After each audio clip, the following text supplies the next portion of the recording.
Bismillah, assalamu alaikum warahmatullahi wabarakatuh. Ashukuru Allah, ziada za baraka, rehma, amani zimwendee kiongozi wa umma Rasul Muhammad, yeye na watu wa nyumbani kwake na masahaba zake watukufu na waislamu wote watakaoshikamana na mwenendo wa bwana mtume hadi siku ya mwisho. Allah tujalie mwisho mwema. Na moja wa Allah, kabla ya yote tulianza kumshukuru Allah. Pia tuzitoe shukrani kwa kiongozi wa kikao kwa kuweza kutupatia nafasi hii kuja kuzungumza mbele zenu. Ni kwa taufiki yake Allah, pia kwa juhudi za kiongozi. Na kama mlivyoona kwenye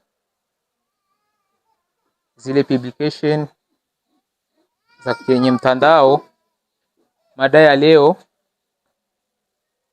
ambayo iko hewani ni mada inayozungumza sukari na afya. Wengi wetu haswa tukisikia sukari na afya huwa tunakuwa tunaona moja kwa moja ugonjwa wa diabeti. Ila kwa leo tukisema sukari na afya tutaona kitofauti na kama tulivyokuwa tunazoea, kinyume na diabeti. Kwanza tukisema sukari na afya, tunasema sukari na afya kwa sababu sukari na afya ni vitu viwili ambavyo vina mahusiano makubwa. Vina uhusiano mkubwa haswa kwenye afya ya binadamu. Tuijue kwanza sukari ni nini. Tuijue sukari ni nini. Kwa sababu wengi wetu tukizungumzia kitu kinaitwa sukari, tunaiona ile sukari ambayo tunaitia kwenye chai na tunakunywa, si ndio hivi? Tunaona ile sukari ambayo tunaitia kwenye chai na tunakunywa. Ila kwa leo tunataka tuijue sukari sasa haswa ni nini kiuhakika. Kwanza tuelewe na tujue kwamba sukari ni chakula. Ni aina ya chakula ambacho tunachokitumia. Alafu sukari imegawanyika kwenye sehemu mbili. Tuna sukari ya asili na tuna sukari ya kuongeza. Kwa sawa sawa. Tuna sukari ya asili na sukari ya kuongeza. Ila japokuwa na yote bado yote ni nini? Ni chakula. Sawa? Sasa tuijue sukari ya asili ni sukari ipi? Tuijue hii sukari ya kuongeza ni sukari ipi? Sawa? Sukari ya asili inapatikana katika vyakula ambavyo tunavyovitumia, kiwemo mchele. Kuna wengine watauliza, mchele una sukari? Ndiyo. Sawa? Kwenye mchele tunapata sukari. Sawa? Kwenye viazi, viazi utamu tunapata sukari. Kwenye muhogo tunapata sukari. Sawa? Kwenye mahindi tunapata sukari. Kwenye asali tunapata sukari. Kwenye tende tunapata sukari. Hii yote bado sukari ya nini? Ya asili. Sawa? Alafu tuna sukari ya kuongeza. Sukari ya kuongeza tunaikuta wapi? Kwenye soda. Ukinywa soda tunakuta nini? Sukari. Tukila pipi tunakuta nini? Tukila biskuti tunakuta nini? Tukila keki tunakuta nini? Tukinywa yale maziwa ambayo yanatengeneza tunakuta nini? Unaona? Kumbe sukari tunaikuta katika vile vitu ambavyo tunavyovitumia siku zote, kila siku. Sawa? Alafu tujue kwamba wewe mwanadamu kama unajihisi una nguvu, sawa? Unatembea, akili yako inafanya kazi sawa sawa. Mwili wako unafanya kazi kisawa sawa. Ujue nini sababu? Sababu ni nini?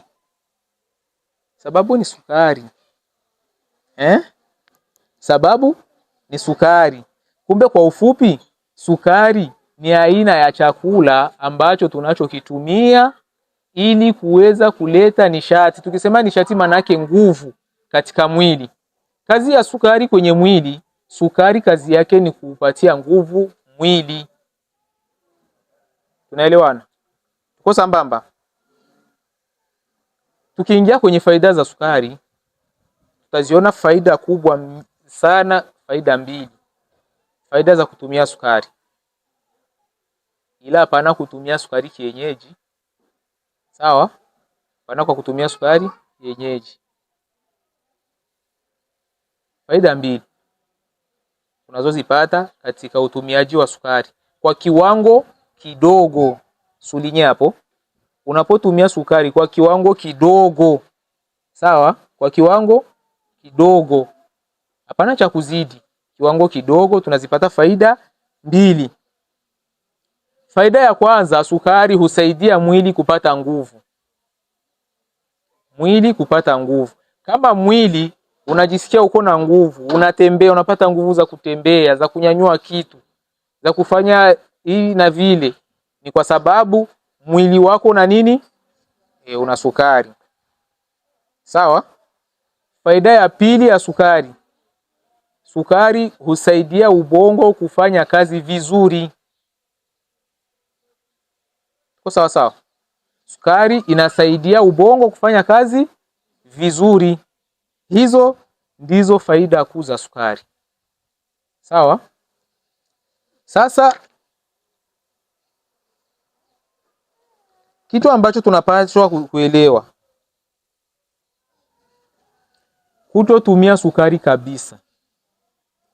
Kuna watu wanasema mimi siwezi nikatumia sukari kabisa, amenikatazaga. Wewe unaumwa diabeti, wewe hauumwi diabeti, utakiwa usitaki sukari, utaitumia katika njia ambayo hauitegemei, kwa sababu katika vile ambavyo katika chakula ambavyo unaitumia, miongoni mwao kuna vyakula ambavyo vina sukari. Na hivyo vyakula ambavyo vina hiyo kiwango kidogo cha sukari, tunakusudia chakula cha asili kiwemo matunda, sawa? Na ile chakula ya asili. Kila ndizi tunakuta nini? Sukari. Tukila nanasi tunakuta nini? Sukari. Tukila pasteke na nini? Sukari. Sawa? Kumbe kuna chakula nyingi, hata ukizila za asili unakuja kujikuta tu kunafanya nini? Unakula sukari. Kumbe kutotumia sukari kabisa, unasema mimi sintatumiaga sukari kabisa maisha. Sawa? Mwili unaweza kufanya nini? Unaweza kupata matatizo. Sawa? Kwa sababu mwili unahitaji sukari ambayo kwa kitaalamu inaitwa glucose. Glucose ni sukari kwa kitaalamu inaitwa glucose, ambayo ndiyo sukari ambayo husika kwenye kazi ya kupatia nguvu mwili. Ndiyo sukari special kwa ajili ya kutengeneza nguvu katika mwili. Sawa? Na katika utengenezaji wa sukari katika mwili kuna maetape fulani ambazo zinapitia katika kutengeneza sukari kwenye mwili. Katika kutengeneza nguvu katika mwili wa binadamu, huwa sukari inapitia katika mchakato unaoitwa metabolisme di glucose. Hiyo ni kitaalamu. Inaitwa metabolisme di glucose. Huyo ni mchakato wa kibiolojia ambayo sukari huwa unapitia katika kuingiza. Hiyo metabolisme di glucose ni mchakato wa kibiolojia ambao unafanyikaga ndani ya seli za mwili. Ukisema ndani ya seli za mwili, yani ni ndani ya seli ile. Sawa? Hii seli ile tukiifasiri kwa ufupi, sawa? Seli ile ni kitengo cha uhai wa mwili. Ni kitengo cha uhai wa mwili wa binadamu. Yani kitengo cha uhai. Sawa? Hiki kitengo cha uhai kina vipengele vitatu ambavyo ni vikubwa ambazo tutatatu vione. Sawa? Tuna selile ambazo zinaitwa ni selile disa au seli za damu. Sawa? seli za damu. Hizi seli za damu katika mwili wa binadamu zina kazi kuu 3 katika mwili wa binadamu. Na hili seli za damu ziwe hai panahitajika nini? Panahitajika nini? Ili ziwe hai panahitajika nadhani tuko tunaenda vizuri. Kwa siku ya leo mada tutaona mambo mawili kwenye sukari. Tutaona ni faida ya sukari na madhara ya sukari. Sawa? Faida ya sukari wakati unatumia kiwango kidogo. Sawa? Na madhara ya sukari wakati unatumia kiwango cha kupitiliza. Sawa? Tunasema selile za nini ama seli za damu. Sawa? Hizi seli za damu zina kazi kubwa 3. Kazi yake ya kwanza, ima faida ya kwanza, hizi seli za damu zinasafirisha oksijeni na virutubisho vya mwili kwenye mwili mzima. Sawa? Tukisema virutubisho tunaelewa sisi wote. Virutubisho tunaelewa. Yaani sijui tutumie lugha gani.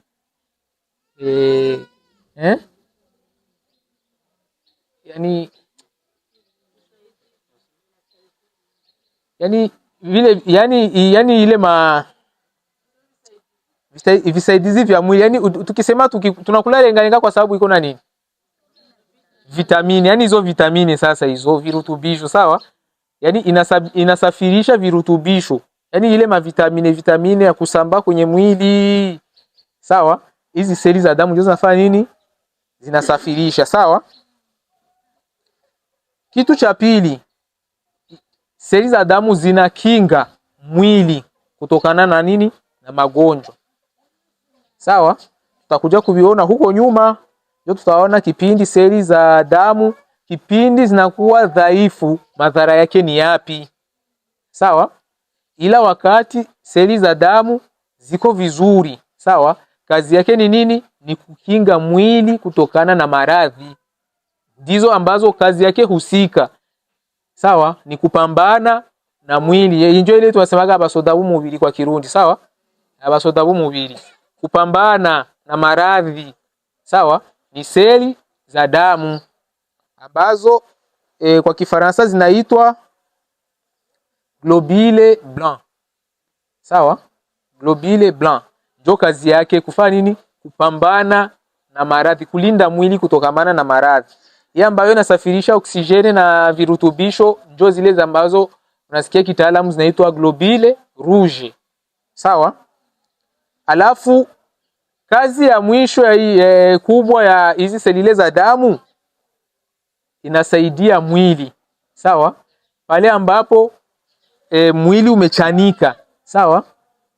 Ukiona damu zinajifunga, zinakauka. Sawa? Ni kwa sababu mwili unakuwa na nini? Hapana. Sawa? Selile za damu zinakuwa ziko imara ambazo zinaitwa plaketi. Sawa? Zinaitwa plaketi kwa kitaalamu. Zinaitwa plaketi. Zile plaketi kazi yake ni nini? Kipindi mtu anachanika, zinaletaga kolo mudamu. Ile damu sikina kuja inatengeneza kolo. Zile plaketi zinatengeneza kolo. Inafikia nafanya nini? Inagandana ile damu inagandana kwenye kidonda. Sawa? Inafikia inaziwia nini? Inaziwia kuvuja kwa damu. Sawa? Wakati mtu anakuwa hizo plaketi sio nzima, haziko sawa kwenye mwili, madhara yake ni yapi? Jo lile donda ambalo unajikuta linakawia kupona, kwa sababu unabaki naleta usaa, yani unajikuta donda linakawia kufanya nini? Kupona. Sawa? Ni kutokamana na hilo tatizo. Ima tukisema katika miongoni mwa seli za mwili kuna seli zinaitwa selile nerveuses. Sawa? Ambazo kazi yake ni kusafirisha ujumbe. Sawa? kazi yake ni kusafirisha ujumbe katika mwili, yani kutuma na kurejesha ujumbe kwenye mwili. Sawa? Tutoe mfano. Tutoe mifano. Ndio utakutanaga watu ambao hizo seli zinafanya kazi, wanakuwa gani wepesi sana kusikia, wanakuwa ni wepesi sana kuchangamka katika utendaji kazi. Kwa sababu gani? Hizi seli kazi yake inasaidia nini? Unaona pale ambapo mtu anaitwa mama fulani, kitu gani kinasikia? Masikio. Masikio ndio yanasikia, kisha yanatuma ujumbe kwenye ubongo. Ubongo nasikia kuna mtu anaita jina langu. Sawa? Ubongo unatuma ujumbe kwenye shingo, geuka, utizame huyo mtu ni nani. Shingo linageuka. Sawa? Baada ya shingo kugeuka linaona ni fulani. Macho yenyewe yanafanya nini? Yanaona. Macho yanafanya nini? Yanarudisha ujumbe wapi? Kwenye ubongo. Sawa? Ubongo nimemfahamu, ni fulani. Sawa? Baada ya kumfahamu, ubongo unatuma ujumbe wapi? Kwenye kinywa, kwenye mdomo. Unaona? Sawa? Baada ya kutuma ujumbe kwenye mdomo unafanya nini? Unaitika abe. Sawa? Baada ya kuitika, sawa?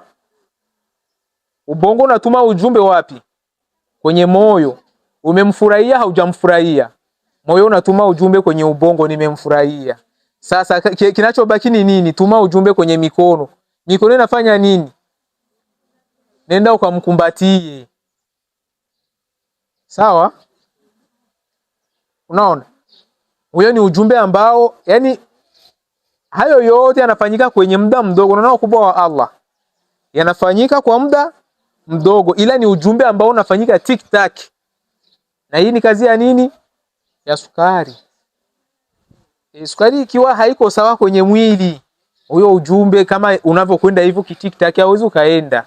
Utakuwa mzembe mama fulani.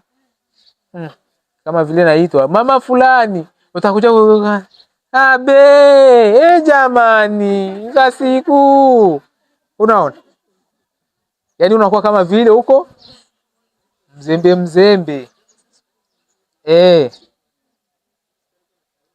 Tunaelewana?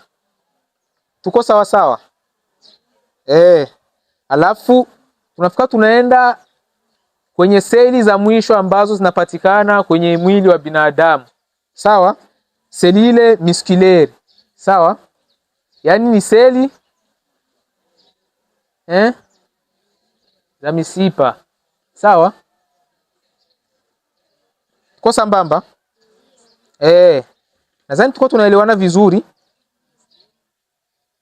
Hizo nazo zinasaidia nini?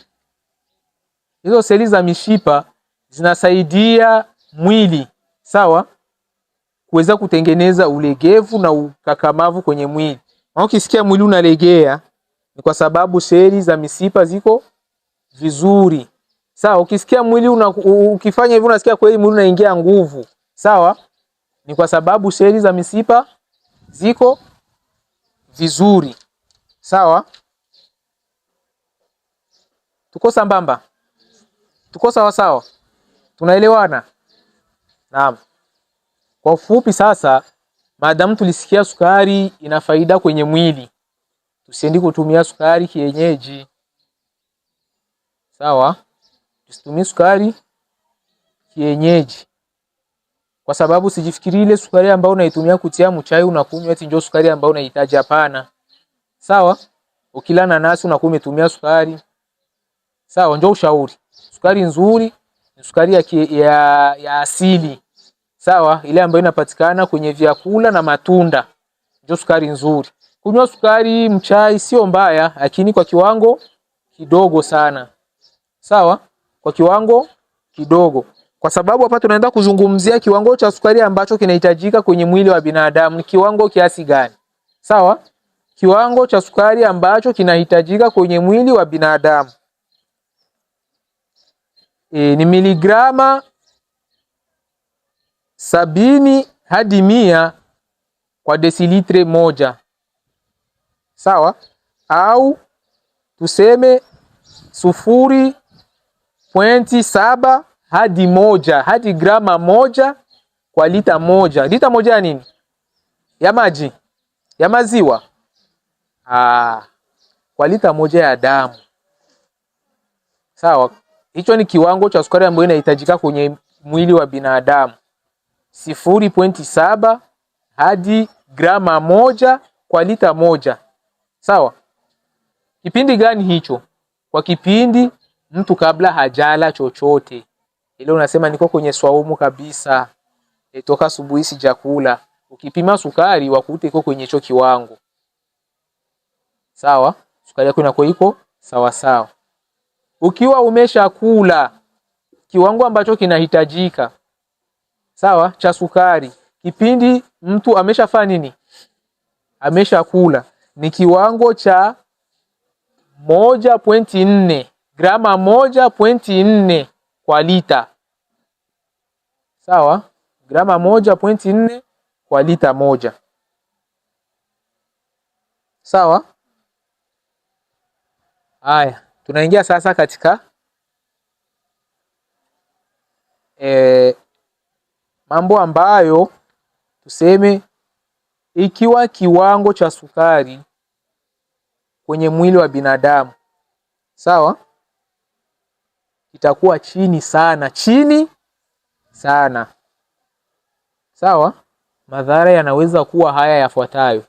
Tusikie sasa madhara ikiwa kiwango cha sukari kitakuwa nini? Chini sana. Hapa sasa ndio tuwafuata kusudia ule ugonjwa wa nini? Diabeti. Kwa sababu kuna wale ambao wanajua diabeti, mtu akiumwa diabeti maana yake anakulaga sukari sana. Sijui sisi tunajua sisi wote. Tunajua kama mtu akiumwa diabeti maana yake yeye bwana katika ulaji wa sukari ni champion. Sijui hivyo. Ila tujue kama diabeti iko aina ngapi? 3. Sawa? Ila aina 2 kama ulivyozungumza umepatia. Diabeti moja ndio ina aina 3 katika hizo diabeti 2. Aina ziko aina diabeti ziko aina 2 kisha moja imegawanyika aina 3. Ndio maana ukisikia wanasema glycemia panakuwa hyperglycemia na hypoglycemia. Tukisema hyperglycemia maana yake ni kiwango cha sukari kimefanya nini? Kimezidi. Sawa? Tukisema hypoglycemia maana yake kiwango cha sukari kimefanya nini? Kimeshuka. Bi maana na kiwango cha sukari kuwa chini mtu anakuwa anaumwa nini? Diabeti. Ni diabeti ya sukari kukosekana katika mwili kabisa. Ni pale unasema mimi sintakulaga sukari, vitu ya sukari sitakagi na iwe matunda ya sukari sintakulaga. Ujue kama unapaswa kuumwa nini? Diabeti ya kukosa nini? Sukari katika mwili. Tunaenda vizuri? Sasa mwili ukikosa glucose, na glucose ndio chanzo cha nguvu kama tulivyozungumza huko. Sawa? Ndio chanzo cha nguvu za mwili. Ikiwa itakuwa chini sana, sawa, mwili unaweza kukosa nguvu. Unasikia uko dhaifu, sawa? Hauna nguvu, unasikia kama umechoka. Sawa? Umechoka, hujafanya kazi yoyote kabisa. Unasikia kama vile umechoka, mwili ni mdhaifu. Kiwango cha sukari kinakuwa kimefanya nini? Kimeshuka sana. Sawa? Hiyo ni moja. Madhara ya pili, kuhisi kizunguzungu na kutetemeka. Sawa? Kwa sababu gani? Kiwango cha sukari kikiwa chini sana kwenye damu. Sawa? Kikiwa chini sana kwenye damu. Kwa sababu tunapokula sukari, sawa? Sawa? Tunapokula sukari tukiitumia, sawa, inafika ndani ya mwili, sawa, sukari yote inaenda kupasuliwa kwenye utumbo mdogo, sawa, intestin grêle, mama intestin kule kwenye utumbo ule, utumbo mdogo, sawa, ndio kwenye inaenda kupasuliwa, sawa. Gliside inageuka kuwa glucose, sawa. Ile gliside ni aina ya sukari. Baada ya kula sukari ikishafika ndani ya mwili inakuwa ni gliside. Inafikina ingia kwenye utumbo mdogo. Ikishapasuliwa inageuka glikoze. Ile glikoze inaingia kwenye damu. Inapoingia kwenye damu ndio inafikina safirishwa hadi kwenye seli za mwili. Zile seli ambazo tumezizungumzia huko nyuma tunakumbuka na kazi zazo tukazisema. Sawa? Sasa hii sukari kiwango chake kikiwa kidogo kwenye damu, ubongo unaweza ukakosa nguvu ya kufanya kazi. Sukari, kiwango cha sukari tu kukua kidogo kwenye damu, ubongo unafanya nini? Unakosa nguvu ya kufanya kazi. Ndio pale ambapo unaona mtu anaanza kuhisi kizunguzungu. Mifano ni pale ambapo mtu hajatumia chakula. Sawa, toka asubuhi haujala. Eti njaa, uko na njaa kama ya siku mbili, unaanza sikia kuhisi kizunguzungu. Sawa, hiyo inakuwa ni sukari, kiwango cha sukari kimekosekana kabisa kwenye damu. Ndio unaanza kusikia kizunguzungu hadi mtu anafikia kupoteza fahamu. Sawa? Ni kwa sababu kiwango cha damu kinakuwa ni kidogo sana kwenye kiwango cha sukari ni kidogo sana kwenye damu. Hadi ubongo unashindwa kufanya kazi vizuri. Ndio unaanza kuhisi kizunguzungu na mwili kufanya nini? Kutetemeka. Sawa? Tunaelewana sawa sawa? Tuko sambamba? Madhara ya tatu ya sukari, ya kiwango cha sukari kuwa kidogo sana kwenye mwili, kuwa chini sana kwenye mwili ni kuhisi njaa kali. Sawa? Kiwango cha sukari kikiwa chini sana kwenye mwili, huwa mwili unatuma ishara ya kuhitaji chakula kwa haraka. Sawa?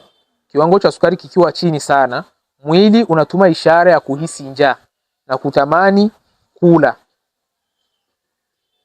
Kwa sawa sawa. Madhara ya 4 ya kiwango cha sukari kukua chini sana. Madhara ya 4 ni kutokwa na jasho. Sawa? Na mapigo ya moyo kwenda kasi, kwenda haraka. Sawa? Na hiyo huwa inatokea wakati kiwango cha sukari kimepungua sana kwenye damu. Sawa? Kiwango cha sukari kikipungua sana kwenye damu, huwa moyo unaenda kasi. Madhara ya 5 ni kushindwa kujifikiria vizuri. Kushindwa kujifikiria vizuri. Sawa? Ubongo unategemea sukari ili kufanya kazi vizuri. Na sukari ikiwa chini sana, mtu anaweza kuchanganyikiwa. Sawa? Mtu anaweza kuchanganyikiwa ikafikia na kufanya nini? Na kupoteza fahamu, ima kusahau. Wale watu ambao wanapenda kusahau, nilitia simu hapa, naingia chumbani, natoka chumbani naanza kutafutia tena simu nje. Sawa? Unaenda kutafutia kitu fasi kwenye haujakiweka. Wamekwambia ukifika nyumbani nipe salamu fulani, unafika, unaonana naye, unasahau hata uko wamekwambia kitu gani. Wale watu wapenda kusahau. Sawa? Ni kwa sababu gani? Kiwango cha sukari huwa kiko chini sana. Hayo ni katika madhara ya ukosefu wa sukari kwenye mwili. Sawa?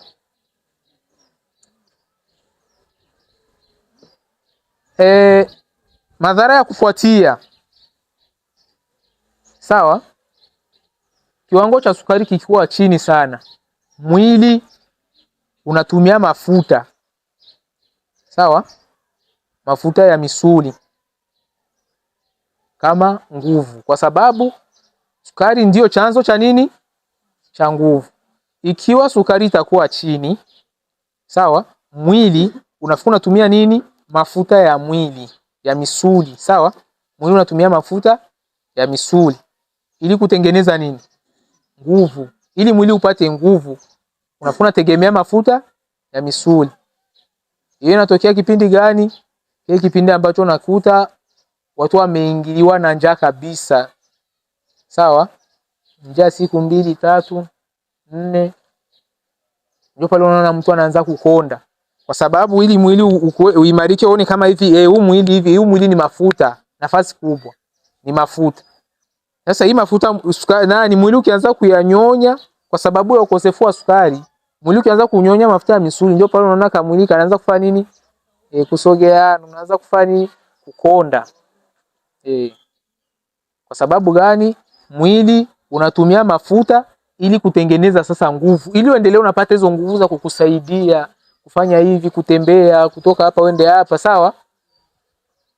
Na nguvu ambazo akili itatumia, nafikiri inabidi sasa patumiwe nini? Yale mafuta ya misuli, ndio yanarudilia nafasi ya nini? Ya sukari. Sawa? Ila muhimu kujua, la muhimu tujue conclusion sasa ya yote hayo, kutotumia kabisa sukari. Sawa? Kutotumia kabisa sukari. Madhara yake ni hayo ambayo tumeyasikia. Sawa?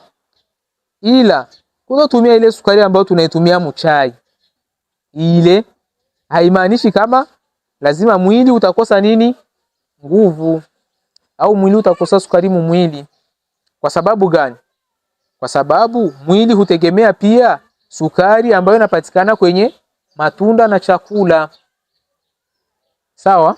Sio lazima utumie ile sukari ambayo tunaitumia kwenye chai na maandazi na mikate na nini. Hapana. Sawa? Sio lazima. Uko sambamba? Haya, tunaingia kwenye kipengele cha pili. Sawa? Kipengele cha pili kinazungumzia madhara ya sukari kupita kiasi katika mwili. Wengi wetu tunajua kama madhara ya sukari kupita kiasi katika mwili ni kuumwa diabeti. Sawa? Diabeti tu. Ila leo tutaona maradhi tofauti sana ambayo yanasababishwa na wingi wa sukari kwenye mwili wa binadamu. Sawa? Kinyume na ile diabeti ambayo tulikuwa tunaizoea. Tutaona yangine maradhi ila ingine madhara ya sukari kwenye mwili wa binadamu. Sawa? Kwanza madhara, katika madhara ya kwanza sukari kupita kiasi kwenye mwili wa binadamu tunaiona diabeti. Sawa? Diabeti ya sukari kuwa nyingi kwenye mwili wa binadamu. Na hiyo diabeti tutaiona katika vipengele vitatu kama tulivyozungumza huko nyuma. Sawa? Kisukari ima diabeti ni magonjwa ambayo mtu anayapata wakati anatumia sukari, kwa sababu mwili unahitaji hormone ima homoni ambayo inaitwa insuline. Sawa? Insuline. Na hiyo insuline ni homoni ambayo inatengenezwa. Sawa? Ni homoni ambayo inatengenezwa kwenye kongosho. Sawa? Kongosho tunajua sisi wote. Hatuijui? Tukichinja kuku. Sawa? Ima bata. Tunasema kuku ima bata kwa sababu njoo yenyewe tunazoea. Akina mama tunaandaa. Hakuna kitu kenye mnasemaga pale kwenye kama ni kwenye ini pako kitu kanaitwa kabuchungu. Kabuchungu. Kabuchungu kale tunasema kasi pasuki mumboga itakuwa chungu hadi mtaitupa. Hatutaikula. Kale ndio kenye kanatengeneza homoni inayoitwa insuline. Sawa? Sasa mwili unategemea hiyo homoni kuweza kutumika vizuri. Na hiyo homoni ikishindwa kutumika vizuri, kiwango cha sukari kwenye damu huwa kinaongezeka, kinakuwa juu. Sawa? Kwa sababu ya hiyo insuline tu kutofanya kazi vizuri. Sawa? Kiwango cha sukari inakuwa ndio sababu kuwa juu. Bimaana hiyo kongosho yako kama haitengenezi hiyo insuline vizuri, sawa? Ujue kama hiyo insuline yako haifanyi kazi vizuri, kiwango cha sukari kitafanya nini? Kitakuwa juu na kuleta madhara ya ugonjwa wa kisukari. Aina za kisukari tumesema ziko aina 3. Aina ya kwanza ni diabetes type 1. Sawa? Diabetes type 1 ima aina ya kwanza ya kisukari. Hii hutokea sana kwa watoto wadogo. Watoto wadogo na vijana ambao bado hawajakuwa watu wazima. Sawa? Hiyo inatokea kwa sababu gani? Mwili huwa unashindwa kabisa kutengeneza insuline. Mwili ukishindwa kabisa kutengeneza ile insuline, sawa? Hiyo insuline. Mwili ukishindwa kabisa kutengeneza insuline, ndio hao watoto wanakuwa wanafanya nini? Wanaumwa hiyo diabetes ya type 1. Ni watoto wadogo hadi vijana wa umri wa miaka 14, 15, 16. Tiba yake hiyo ni nini? Au wanapigwa ni shindano, sijui kama unasikia watoto wanapigwa shindano za insuline. Ushawahi kuisikia? Ama wanatumia vidonge vya insuline. Hiyo inakuwa ni ya maisha yao yote. Wanabakilia ni hiyo mashindano na hivyo vidonge vya insuline. Sawa? Kwa sababu ya kongosho kushindwa kutengeneza insuline vizuri. Na dalili za hiyo diabetes kwa watoto hizi zifuatazo. Utakuta mtoto yeye anabaki anahisi kiu cha maji ya kunywa kila muda, maji ya kunywa, anahisi kiu kila muda. Sawa? Alafu anakuwa ni mtoto mwenye kukojoa sana.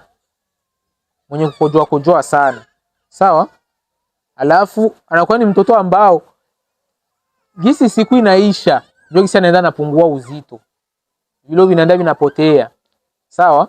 Ukiona hizo dalili, harakisha kwenda hospitalini na umfanyishe vipimo mtoto. Ukikutwa na hiyo maradhi, basi itakuwa ndio hivyo tena. Allah tunusuru na tukinge na maradhi kama hayo, kwa sababu ni maradhi mazito sana.